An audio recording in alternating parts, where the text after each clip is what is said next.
আসসালামু আলাইকুম আপুরা। তো আগের ভিডিওতে প্লাজো কাটা দেখাইছিলাম, তো এখন দেখাবো হচ্ছে প্যান কাটিং। তো প্যান কাটিংটা দেখো কিভাবে করি। প্রথমে উপরের আঁকাবাঁকা অংশটুকু কেটে ফেলে দিব। তো তারপর হচ্ছে কোমরের জন্য 2.5 ইঞ্চি রেখে তারপর লম্বার মাপটা দিব। তো লম্বার মাপটা 36 আছে। তো এই প্যান কাটিংয়ে আবার হচ্ছে ডিজাইন হবে, সেজন্য আমি শুধু 36ই রাখলাম। পরে যতটুকু লাগবে রেখে পরে কেটে ফেলবো। তারপর হচ্ছে পায়ের মোহের মাপ নেব, ঠিক আছে। তো পায়ের মোহরের মাপ আমার হচ্ছে লাগবে 6, তো 1 ইঞ্চি বাড়িয়ে নিলাম 7।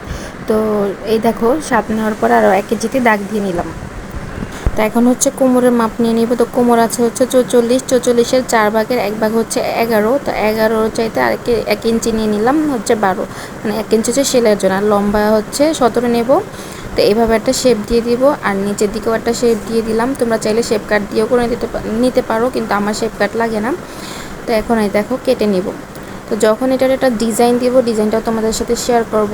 আপুরা তোমরা যদি বুঝতে না পারো, আমি বারবার বলি আমাকে কোশ্চেন করবা কমেন্ট বক্সে, আমি বারবার তোমাদেরকে দেখাই দিব। যতবার তোমরা না বুঝবে ততবার বুঝিয়ে দেব। তো আশা করি ইনশাল্লাহ তোমরা বুঝতে পারবা।